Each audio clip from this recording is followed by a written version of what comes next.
ಸುದ್ದಿಯಾನದ ಸಮಸ್ತ ವೀಕ್ಷಕರಿಗೆ ಧನ್ಯವಾದಗಳು. ನಿಮ್ಮ ನೆಚ್ಚಿನ ಸುದ್ದಿಯಾನ ಚಾನೆಲ್ 2 ಲಕ್ಷ ಸಬ್ಸ್ಕ್ರೈಬರ್ಗಳನ್ನು ಕಂಪ್ಲೀಟ್ ಮಾಡಿದೆ. ನಿಮ್ಮ ಈ ಸಪೋರ್ಟ್ ಹೀಗೆ ಇರಲಿ. Thank you so much. IPL mini ಆಕ್ಷನ್ನಲ್ಲಿ ಎಲ್ಲ ಫ್ರಾಂಚೈಸಿಗಳು ಕೂಡ ತಮ್ಮ ಸ್ಲಾಟ್ಗಳನ್ನು ಫುಲ್ಫಿಲ್ ಮಾಡ್ಕೊಂಡಿದ್ದಾರೆ. ವೀಕ್ ಅನಿಸಿದವ್ರನ್ನ ಕೈಬಿಟ್ಟು ಸ್ಟ್ರಾಂಗ್ ಎನ್ನುವಂಥ ಪ್ಲೇಯರ್ಗಳನ್ನು ಪಿಕ್ ಮಾಡಿದ್ದಾರೆ. ಸೊ 2026ರ ಸೀಸನ್ಗೆ ಕಪ್ ಮೇಲೆ ಕಣ್ಣಿಟ್ಟು ಟೀಮ್ಗಳನ್ನು ಬ್ಯಾಲೆನ್ಸ್ ಮಾಡಿದ್ದಾರೆ. ಆದರೆ ಹರಾಜಿನ ಬಳಿಕ ಎಲ್ಲ ತಂಡಗಳಿಗಿಂತಲೂ ಕೂಡ RCBಯದ್ದೇ ಬೆಸ್ಟ್ ಸೆಲೆಕ್ಷನ್ ಎನ್ನುವಂಥ ಟಾಕ್ ನಡೀತಾ ಇದೆ. ಅದಕ್ಕೆ ಕಾರಣ ಜೇಕಬ್ ಡಫಿ ಅವರ ಖರೀದಿ. ವೆಂಕಟೇಶ್ ಅಯ್ಯರ್, ಮಂಗೇಶ್ ಯಾದವ್ಗಿಂತ ಡಫಿ ಖರೀದಿಯೇ ಫುಲ್ ಟ್ರೆಂಡಿಂಗ್ನಲ್ಲಿದೆ. ಅದು ಕೂಡ ಬೇಸ್ ಪ್ರೈಸ್ಗೆ ಡೈನಾಮೆಟ್ನೇ ಖರೀದಿ ಮಾಡಿಬಿಟ್ರಲ್ಲ ಅಂತ ಅಪ್ರಿಷಿಯೇಟ್ ಮಾಡ್ತಾ ಇದ್ದಾರೆ. ಅಷ್ಟಕ್ಕೂ ಡಫಿ ಬಗ್ಗೆ ಆ ಮಟ್ಟಿಗೆ ಚರ್ಚೆ ನಡೆಯೋಕೆ ಕಾರಣ ಕೂಡ ಇದೆ. ಏನು ಅನ್ನೋದನ್ನ ಈ ವಿಡಿಯೋದಲ್ಲಿ ಹೇಳ್ತೇನೆ. ನಾನು ಶಾಂತ. ನೀವು ಸುದ್ದಿಯಾನದ ಸಬ್ಸ್ಕ್ರೈಬರ್ ಆಗೋದಕ್ಕೆ ಮರಿಬೇಡಿ. IPL ಮಿನಿ ಆಕ್ಷನ್ನಲ್ಲಿ ರಾಯಲ್ ಚಾಲೆಂಜರ್ಸ್ ಬೆಂಗಳೂರು ತಂಡ ಒಟ್ಟು 8 ಆಟಗಾರನ ಖರೀದಿ ಮಾಡಿದೆ. ಅದರಲ್ಲಿ ವೆಂಕಟೇಶ್ ಅಯ್ಯರ್ ಹಾಗೆ ಮಂಗೇಶ್ ಯಾದವ್ ಕಾಸ್ಟ್ಲಿ ಅನಿಸಿದ್ರು ಕೂಡ ಉಳಿದವರೆಲ್ಲ ಮೂಲ ಬೆಲೆಯಲ್ಲೇ ಸೇರ್ಕೊಂಡಿದ್ದಾರೆ.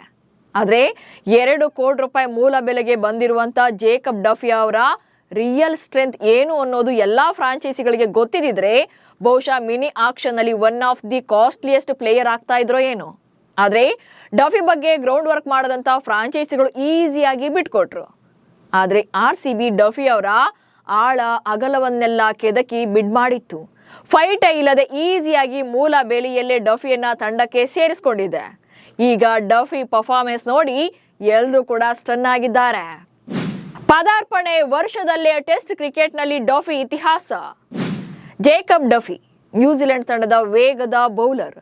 31 ವರ್ಷದ ಈ ಆಟಗಾರ ರೈಟ್ ಆಫ್ ಫಾಸ್ಟ್ ಬೌಲರ್ ಆಗಿದ್ದಾರೆ. ಒಂದೇ ವರ್ಷದಲ್ಲಿ ದಶಕಗಳ ದಾಖಲೆಗಳನ್ನೆಲ್ಲ ಬ್ರೇಕ್ ಮಾಡುವಂತೆ ಪರ್ಫಾರ್ಮ್ ಮಾಡಿದ್ದಾರೆ. ಅದರಲ್ಲೂ ಕಿವೀಸ್ ಪರ ಟೆಸ್ಟ್ ಕ್ರಿಕೆಟ್ನಲ್ಲಿ ಇತಿಹಾಸವನ್ನೇ ಸೃಷ್ಟಿಸಿದ್ದಾರೆ. ಈ ವರ್ಷ ನ್ಯೂಜಿಲೆಂಡ್ ಪರ 36 ಅಂತಾರಾಷ್ಟ್ರೀಯ ಪಂದ್ಯಗಳನ್ನಾಡಿರುವಂತ ಡಫಿ 325 ಓವರ್ಗಳನ್ನ ಬೌಲ್ ಮಾಡಿದ್ದಾರೆ. ಅಂದ್ರೆ ಬರೋಬ್ಬರಿ 1950 ಬಾಲ್ಗಳನ್ನ ಎಸೆದಿದ್ದಾರೆ. ಈ ವೇಳೆ 81 ವಿಕೆಟ್ಗಳನ್ನ ಬೇಟೆಯಾಡಿದ್ದಾರೆ.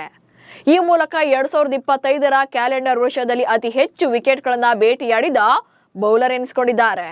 ಹಾಗೆ ಟೆಸ್ಟ್ ಕ್ರಿಕೆಟ್ ಇತಿಹಾಸದಲ್ಲಿ ನ್ಯೂಜಿಲೆಂಡ್ ಪರ ಒಂದೇ ಒಂದು ಸರಣಿಯಲ್ಲಿ ಅತ್ಯಧಿಕ ವಿಕೆಟ್ ಪಡೆದ ಬೌಲರ್ ಆಗಿದ್ದಾರೆ.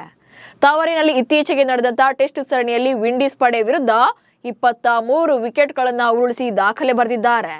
ಇನ್ನು ಒಂದೇ ವರ್ಷ 3 ಬಾರಿ ಸರಣಿ ಶ್ರೇಷ್ಠ ಪ್ರಶಸ್ತಿಯನ್ನ ತಮ್ಮದಾಗಿಸಿಕೊಂಡಿದ್ದಾರೆ. ಈ ಮೂಲಕ ಅಂತಾರಾಷ್ಟ್ರೀಯ ಕ್ರಿಕೆಟ್ಗೆ ಪದಾರ್ಪಣೆ ಮಾಡಿದ ವರ್ಷವೇ 3 ಸರಣಿ ಶ್ರೇಷ್ಠ ಪ್ರಶಸ್ತಿ ಪಡೆದ ಬೌಲರ್ ಎನಿಸಿಕೊಂಡಿದ್ದಾರೆ. ಡಫಿ ಅವರ ಈ ಪರ್ಫಾರ್ಮೆನ್ಸ್ಗೆ ಟೀಮ್ ಇಂಡಿಯಾದ ಮಾಜಿ ಆಟಗಾರ ಅಶ್ವಿನ್ ಅಂತೂ ಕ್ಲೀನ್ ಬೌಲ್ಡ್ ಆಗಿದ್ದಾರೆ.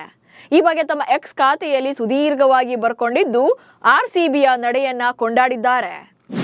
ಡಫಿ ಆಟ, RCB ಆಕ್ಷನ್ಗೆ ಅಶ್ವಿನ್ ಕ್ಲೀನ್ ಬೌಲ್ಡ್.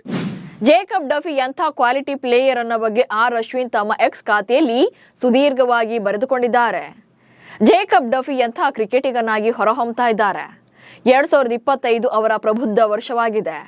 ವಿಂಡೀಸ್ ವಿರುದ್ಧದ ಟೆಸ್ಟ್ಗಳಲ್ಲಿ 15.43ರ ಸರಾಸರಿಯಲ್ಲಿ 23 ವಿಕೆಟ್ಗಳು, 40.3ರ ಸ್ಟ್ರೈಕ್ ರೇಟ್ ಹಾಗೆ ಸರಣಿ ಶ್ರೇಷ್ಠ ಪ್ರಶಸ್ತಿ. ಸದ್ಯ ನಂಬರ್ 2 ಶ್ರೇಯಾಂಕದ T20 ಬೌಲರ್ ಕೂಡ ಆಗಿದ್ದಾರೆ. T20ಗಳಲ್ಲಿ 18.9ರ ಸರಾಸರಿಯಲ್ಲಿ 57 ವಿಕೆಟ್ಗಳನ್ನ ಬೇಟೆಯಾಡಿದ್ದಾರೆ. ಹಾಗೆ ಏಕದಿನದಲ್ಲಿ 21 ವಿಕೆಟ್ಗಳನ್ನ ಪಡೆದಿದ್ದಾರೆ.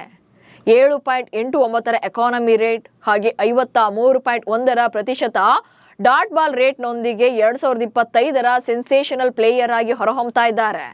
31ನೇ ವಯಸ್ಸಿನಲ್ಲಿ ಪೀಕ್ ಎಫಿಷಿಯನ್ಸಿಯಲ್ಲಿ ಆಪರೇಟ್ ಮಾಡ್ತಿದ್ದಾರೆ. 2 ಕೋಟಿ ಮೂಲ ಬೆಲೆಗೆ ಅವರನ್ನು ಆಯ್ಕೆ ಮಾಡಿದಂತ RCBಯದ್ದು ನಿಜಕ್ಕೂ ಕೂಡ ಸಂಪೂರ್ಣವಾಗಿ ಉತ್ತಮ ನಡೆ. ಸೆನ್ಸೇಷನಲ್ ಸೆಲೆಕ್ಷನ್ ಅಂತ ಎಕ್ಸ್ನಲ್ಲಿ ಬರ್ಕೊಂಡಿದ್ದಾರೆ.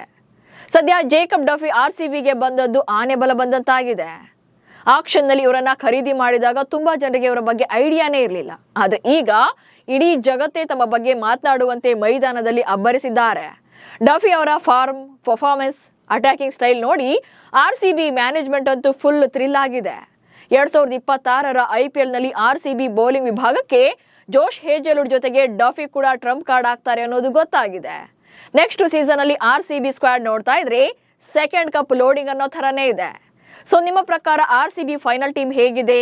ಡಫಿ ಖರೀದಿ ಪ್ಲಸ್ ಆಗುತ್ತಾ ಅನ್ನೋ ಬಗ್ಗೆ ಕಮೆಂಟ್ಸ್ ಮೂಲಕ ತಿಳಿಸಿ. ಹಾಗೆ ಸುದ್ದಿಯನ್ನು ಫಾಲೋ ಮಾಡಿ. ನಮಸ್ಕಾರ.